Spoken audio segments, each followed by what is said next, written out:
Dentro da nossa proposta de trabalhar a análise retórica bíblica semítica, hoje vamos analisar essa perícope que se encontra na carta de Paulo aos Romanos, no capítulo 12, do versículo 9 ao 21, que nós podemos intitular como Amor como norma para relacionamentos sociais.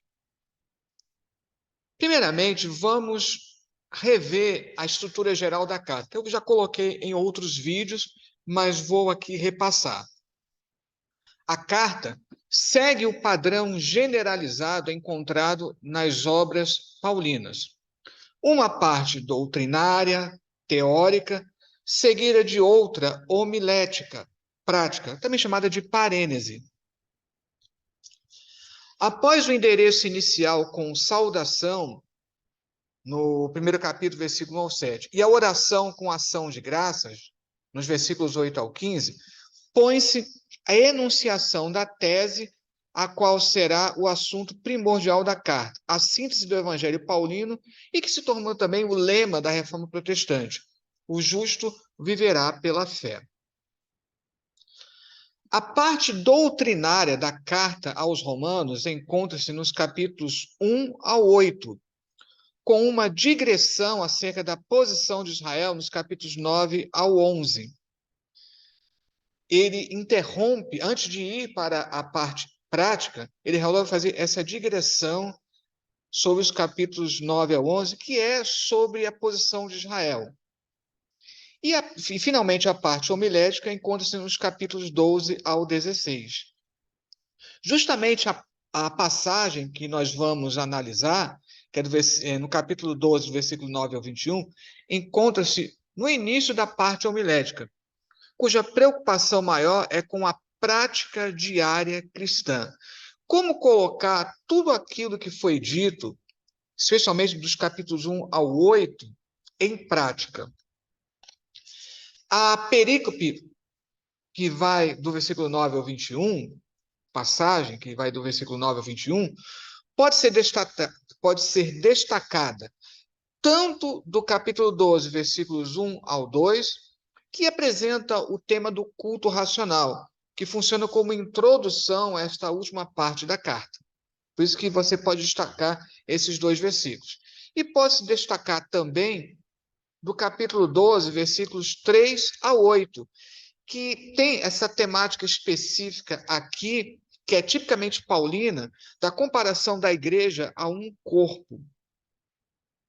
Após comparar os cristãos a membros de um corpo, no capítulo 12, versículo 3 a 8, logo a seguir, Paulo prossegue e analisa como devem ser, em suma, as relações desses membros, tanto internamente quanto externamente. Entretanto, ainda tipicamente de lavra do apóstolo Paulo, isso precisa ser fundamentado escrituristicamente. Vamos recordar que isso aqui é típico da teologia paulina. Tudo o que ele coloca, tudo que ele fala, precisa ter o amplo apoio do Antigo Testamento.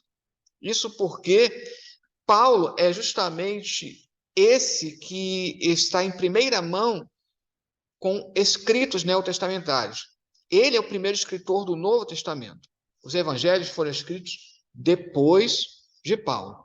Então, por isso, essa preocupação de sempre estar fundamentando escrituristicamente, ou seja, no Antigo Testamento. Portanto, após um breve título no versículo 9, o versículo 9 ele serve como um título.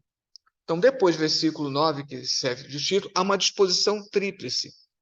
Primeiramente, se fala das relações internas da igreja. Como, dentro da igreja, os irmãos devem se comportar entre si. Depois, no meio, nós temos as relações externas da igreja. Pega do versículo 14 ao 18. E, finalmente, deixa para o final as provas escriturísticas, dos versículos 19 ao 21. Olha a disposição aqui. No meio, na parte central, porque dentro da proposta da análise retórica, a parte central sempre se torna ou a mais importante ou aquela em que se quer chamar mais atenção. Não adianta haver apenas uma boa relação interna da igreja, mas é necessário também haver um bom relacionamento externo. Vamos mostrar daqui a pouco, versículo por versículo, vai ficar bem mais claro. E, por sua vez, as relações internas da igreja precisam ser demonstradas através da prova escriturística. Não adianta, digamos assim, tentar provar aos de fora, mas nós precisamos, primeiramente, ter esse apoio escriturístico. Então, vamos ao título. No versículo 9, nós temos assim: o amor sem hipocrisia, detestando o maligno, apegados ao bem. É interessante que a maioria das traduções esconde, digamos assim, o fato de aqui nós termos um título, pois cria um texto fluido, dizendo que o amor seja sem hipocrisia, detestando o maligno e apegados ao bem. Mas esse verbo ser, especialmente no imperativo, não existe no texto grego. Por isso que a tradução mais adequada é essa aqui: o amor sem hipocrisia, detestando o maligno, apegados ao bem. Isso aqui vai dar o tom de toda essa passagem até o versículo 91. A necessidade de nós demonstrarmos um amor sem hipocrisia. E por isso vai contrapor aqui duas atitudes. Nós devemos detestar o maligno e, ao contrário, nos apegar ao bem. Primeira parte, então, que vai dos versículos 10 ao 13, características dos que praticam o amor sem hipocrisia. Ou seja, está falando das relações internas na igreja. E aqui nós vamos ter declarações que elas se correspondem. E aqui nós podemos dividir em 4 grupos de forma concêntrica, ou seja, a primeira parte está relacionada com a última, a segunda com a penúltima. Então, iniciando, no versículo 10, partes A e B. Em fraternidade uns aos outros, afeiçoando-se, em honra uns aos outros, considerando. Aí vem a parte B, que vai pegar o versículo 11. Partes A e B do versículo 11. Em zelo, não indolentes, em espírito fervorosos.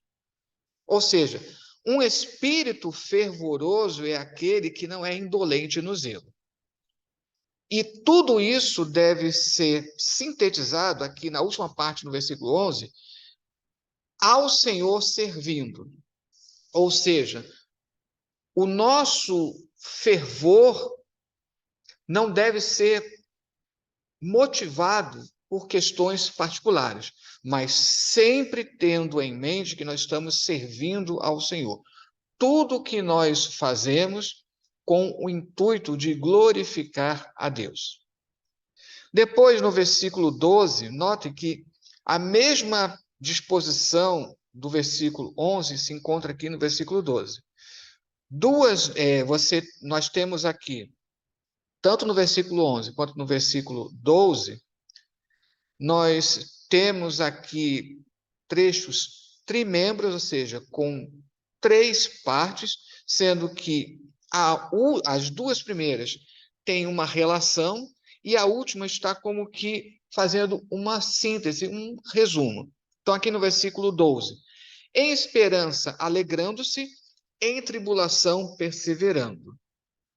Então, tanto nos alegramos na esperança, quanto perseveramos na tribulação.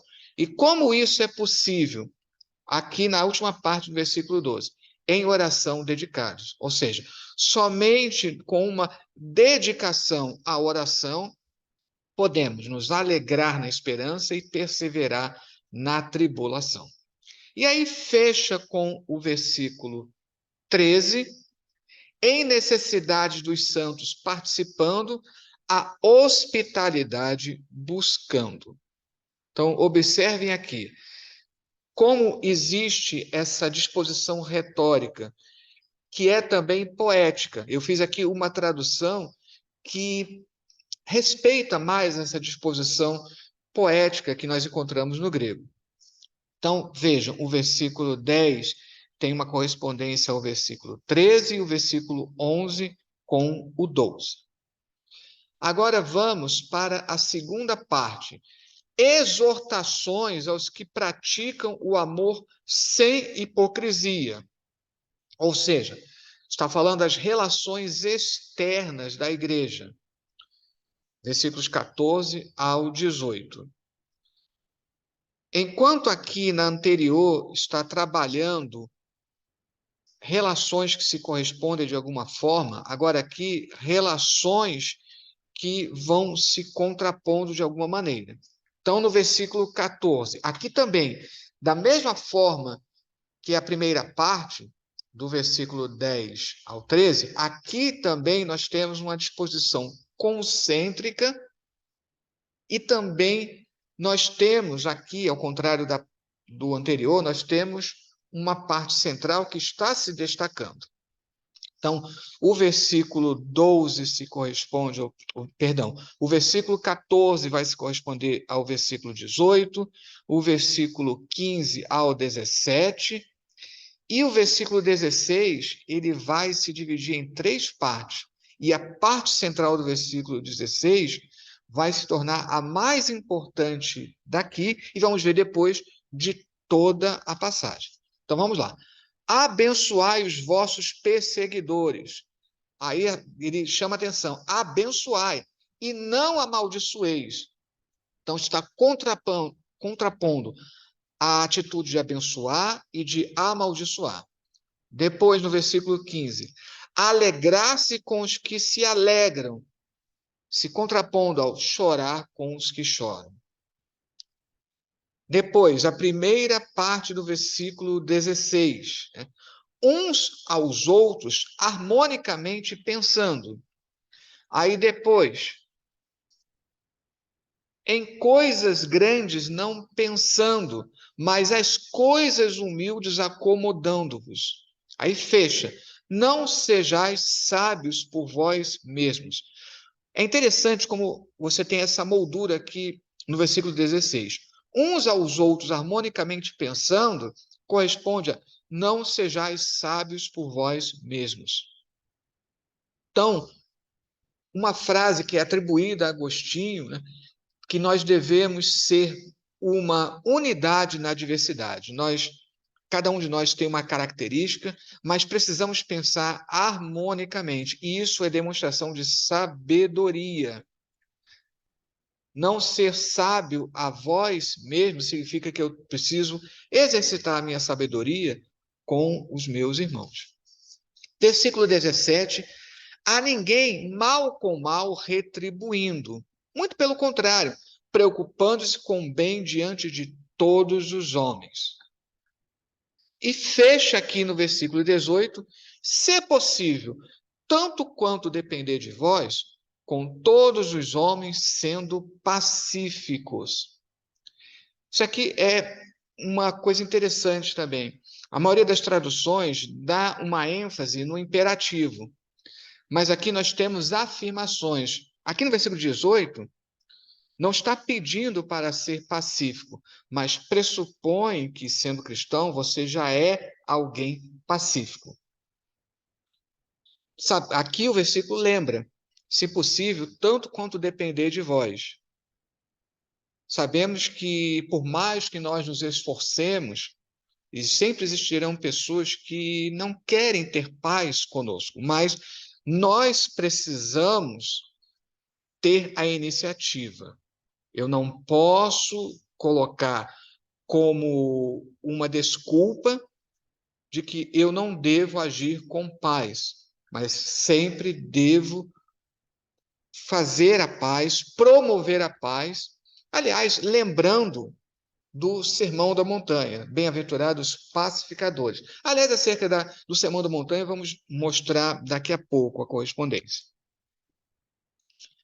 E chegamos, então, na parte escriturística, que também tem uma disposição concêntrica.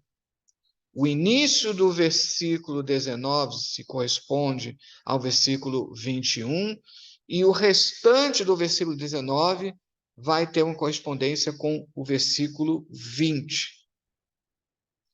Então, a mesma disposição A, B, B', A' que nós vimos na primeira parte. E confirmando que a primeira parte tem essa correspondência com a terceira parte. Então, vamos lá. Não por vós mesmos vingando, amados, mas deis lugar à ira. Deixa eu explicar aqui essa questão da ira. Eu deixei em letra maiúscula porque está se referindo à ira de Deus. Ou seja, você tem que dar lugar não à sua ira própria. Não é você que deve se irar, mas você deve dar lugar, dar ensejo para que Deus, ele manifeste a sua ira de acordo com a sua perfeita vontade. Pois está escrito: minha é a vingança, eu retribuo, diz o Senhor. Então, aqui é uma citação de Deuteronômio 32. Aí depois completa: mas, se tiver fome teu inimigo, alimenta-o. Se tiver sede, dessedenta-o. Pois, fazendo isso, brasas vivas amontoarás sobre tua cabeça. Aí conclui: não sejas vencido pelo mal, mas vence com o bem ao mal. No versículo 19, há uma citação de Deuteronômio 32, 35. A citação completa de Deuteronômio 32, 35 diz assim: a mim me pertence a vingança, a retribuição, a seu tempo quando resvalar o seu pé, porque o dia da sua calamidade está próximo e o seu destino se apressa em chegar. Ele faz questão de citar apenas o início do versículo, mas quando você lê o versículo completo, você percebe a necessidade de colocar plenamente em Deus a vingança. Não devemos nós exercer a vingança particular. O que diz aqui? Porque o dia da sua calamidade está próximo. Então, deixar a vingança para Deus significa também que nós estamos reiterando a nossa confiança, como diz na sequência do versículo 36, de Deuteronômio 32, 36. Porque o Senhor fará justiça ao seu povo e se compadecerá dos seus servos, quando vir que o seu poder se foi e já não há nem escravo, nem livre. Notável ainda é a reiteração de basicamente a mesma exortação, ou seja, em formas ligeiramente variadas. Não se vinguem. Você tem no versículo 14, no versículo 17, agora no versículo 19, e repete no versículo 21. É interessante a preocupação do apóstolo Paulo. É como se ele estivesse preocupado com essa prática de vingança dos cristãos. Por isso, quando nós vemos algum cristão, de alguma forma, querendo demonstrar um sentimento de vingança, isso não se coaduna com aquilo que nós encontramos nas Escrituras. Dando prosseguimento, no versículo 20, reforçando-se o que já fora dito no versículo anterior, cita-se Provérbios 25, nos versículos 21 e 22. Essa citação exatamente é assim: se o que te aborrece tiver fome, dá-lhe pão para comer. Se tiver sede, dá-lhe água para beber. porque assim amontoarás brasas vivas sobre a sua cabeça e o Senhor te retribuirá. Percebemos como a citação ela segue bem de perto o texto massorético, ou seja, o texto do Antigo Testamento. Essa passagem, com essa menção de amontoar brasas vivas, merece uma apreciação especial. Henryson, ele apresenta 4 explicações possíveis. Primeiramente, amontoar brasas de fogo sobre a cabeça simboliza. Aí ele coloca 4 opções. A. Uma forma de tormento auto-infligido. B. Um ato de benevolência, dar brasas de fogo a quem tem necessidade de se aquecer, como no inverno. C. Um gesto de arrependimento pelo pecado. E D.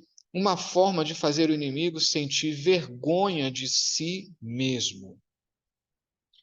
A explicação A contradiz o presente contexto, segundo o qual a pessoa deve tratar seu inimigo com bondade. Tanto A quanto C descreve o arrependimento do inimigo pelo pecado, não aquilo que a pessoa a quem ele ofendeu deveria fazer por ele. A interpretação mais amplamente aceita é a D, ou seja, uma forma de fazer o inimigo sentir vergonha de si mesmo. Portanto, as brasas de fogo, segundo essa interpretação, simbolizam a angústia abrasadora de vergonha e contrição que resultam da bondade inesperada recebida. O comportamento magnânimo da pessoa injustiçada produz isso. Lembra bem lá no Sermão da Montanha, quando Jesus diz que se alguém te bater numa face, oferece a outra. E aqui nós temos a disposição completa dessa passagem. Então, você tem o título no versículo 9, o amor sem hipocrisia, detestando o mal e apegando-se ao bem. E aí você vê que, além dessas relações internas de cada parte, A, B, B', A', depois A, B, C, a passagem central, C', B', A', o que se repete também na última parte, você percebe que toda ela está relacionada, de tal maneira que o primeiro segmento lá da primeira parte se corresponde ao último segmento da última parte, o segundo segmento da primeira parte se corresponde ao penúltimo segmento da última parte, e assim por diante, até chegar na parte central, que eu marquei aqui em vermelho. Então, observe. Afeição fraternal, 12:10, corresponde a vencer o mal com o bem. Depois, no versículo 11, serviço zeloso ao Senhor, no versículo 11, corresponde lá à segunda prova escriturística, no versículo 20, que cita Provérbios 25, do versículo 21 ao 22. Então, esse é o serviço zeloso ao Senhor. Isso é amontoar brasas sobre a sua cabeça. É você não retribuir de forma alguma o mal retribuir o mal com o mal, e sim retribuir o mal com o bem. No versículo 12, serviço perseverante no Senhor corresponde a um contundente não à vingança, como está lá na parte final do versículo 19, que é a citação de Deuteronômio 32, 25. Depois, participação fraternal, no versículo 13, que vai corresponder a não fazer justiça própria, no início do versículo 19. Depois, abençoar os perseguidores, no versículo 14, corresponde a ter paz com todos, no versículo 18. No versículo 15, empatia com os de fora, corresponde a empatia, novamente empatia com os de fora, no versículo 17. Pensar harmonicamente, como nós já vimos, né? Não pensar por si mesmo, de maneira egoísta. E tudo isso emoldurando o principal, pensar humildemente. Lembrando que logo no início do capítulo 12, Paulo ele salienta a necessidade de nós nos transformarmos pela renovação do nosso entendimento, da nossa mente. Lembrando que a palavra metanoia, que é geralmente traduzida como conversão, ela significa ao pé da letra mudança de mente. Não adianta querer ter boas relações internas, boas relações externas, ter toda a questão da prova escriturística, se não houver um pensar humilde. Aqui vamos aproveitar também mostrar como, às vezes, alguns versículos também possuem estruturas internas retóricas. Eu estou pegando aqui o exemplo do versículo 14. Abençoai abençoai os que vos perseguem, abençoai e não amaldiçoeis. Olha a contraposição entre a parte A e C, A e A'. Abençoai os que vos perseguem e não amaldiçoeis. Ele faz questão de colocar no centro, repetida, a exortação a abençoar. O que ele quer dizer com isso? É necessário lembrar, nós, enquanto cristãos, fomos chamados para abençoar em todas as circunstâncias e nunca amaldiçoar. Olha aqui também o versículo 19, da parte do segmento C ao F. Nós também temos essa disposição. Pois está escrito, minha é a vingança, eu retribuo, diz o Senhor. Pois está escrito, corresponde com diz o Senhor. É a questão da autoridade. A autoridade vem do Antigo Testamento, vem da palavra do Senhor, que foi colocada lá no Antigo Testamento. E olha a contraposição entre minha é a vingança, eu retribuo. Existe vingança, sim, mas isso pertence exclusivamente a Deus.